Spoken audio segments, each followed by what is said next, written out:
Welcome to Go Lesson 10, Maps. Maps are Go's built-in hash table. They store key-value pairs for fast lookup. Think of them like a dictionary. You look up a word to find its definition.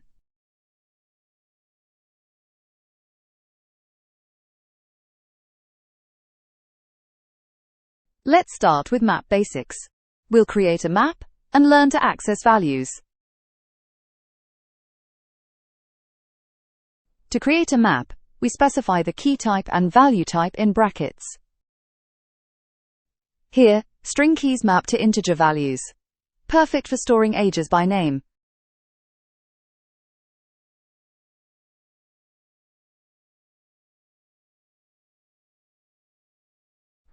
We initialize with curly braces.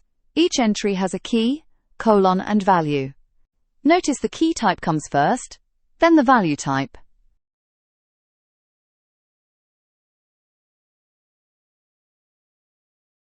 To get a value, use square brackets with the key. This is constant time lookup.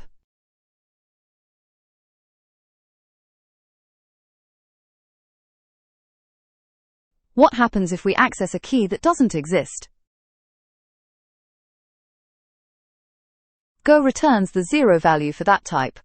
For integers, that's 0.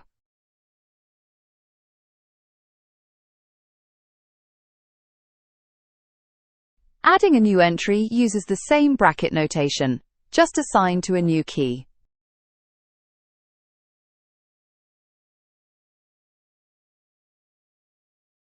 Updating works the same way. Assign to an existing key to change its value.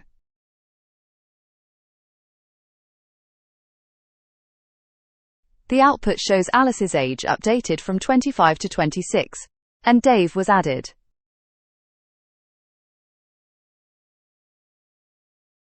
Now let's learn the comma-oak idiom. This is crucial for safe map access.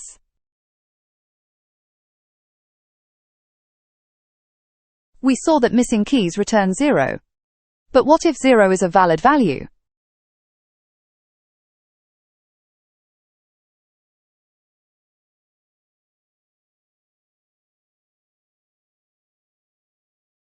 Go solves this with a second return value.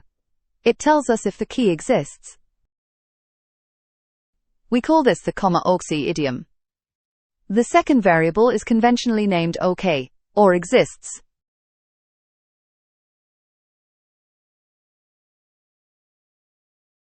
If exists is true, we found the key. If false, the key wasn't in the map.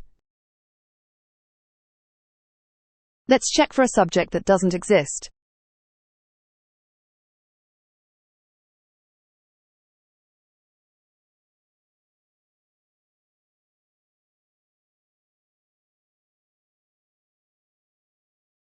Here's why this matters. Alice has a score of 0. Bob isn't in the map. Without comma-oc, both look identical. They both return 0.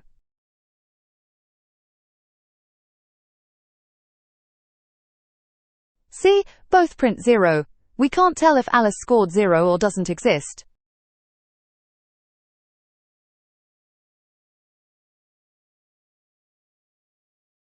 With comma-all, we can distinguish. Use underscore if you only need existence.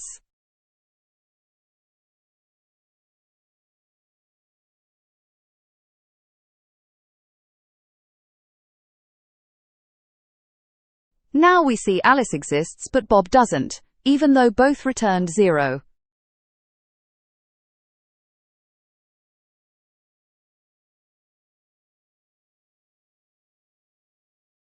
Let's learn to delete keys and iterate over maps.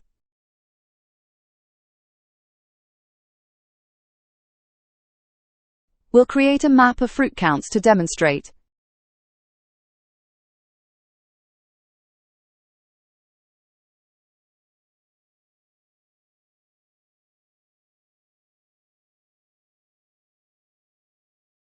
The delete function removes a key from the map.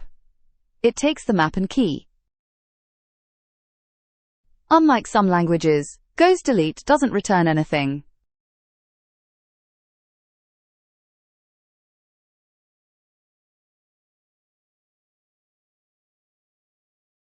Deleting a non-existent key is safe.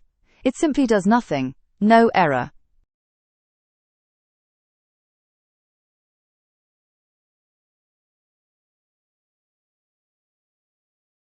To iterate, use range. It returns each key and value pair. This is the same range keyword we used with slices.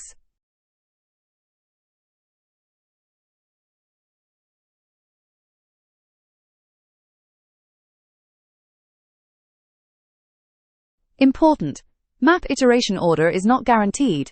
It may change each run. If you need consistent order, sort the keys first.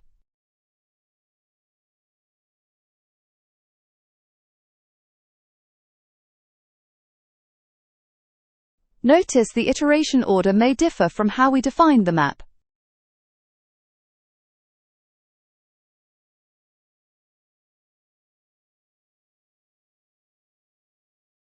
Finally, let's explore make and maps with struct values.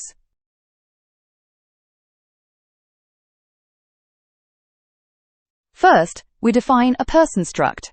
We'll use this as our map value type. Structs let us store multiple related fields together.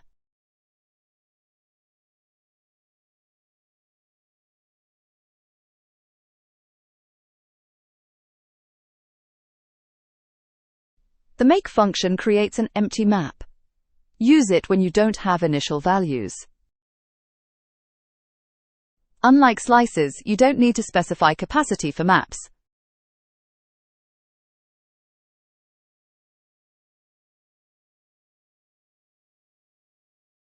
Now we can add values to our empty map using bracket notation.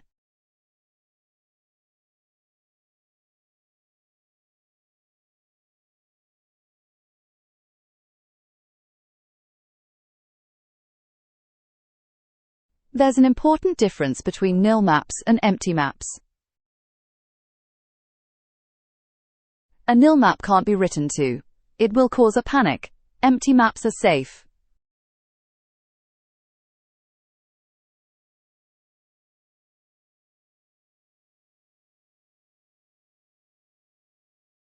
Notice only the var declaration creates a nil map.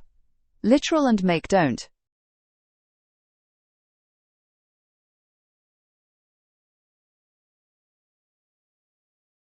Maps can store any value type, including structs. This is very powerful. Each entry holds a complete person with name, age, and city.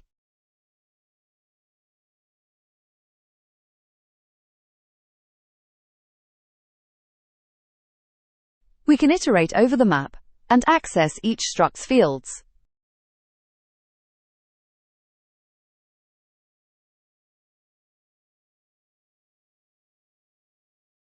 Let's recap what we learned about maps.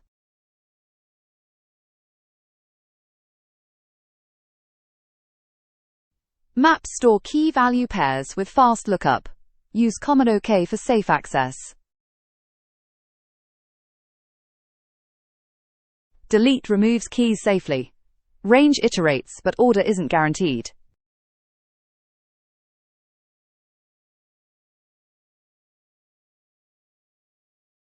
Thanks for watching.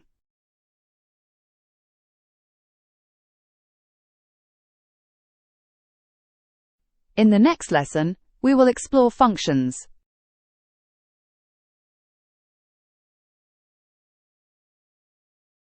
Like and subscribe to continue your Go journey.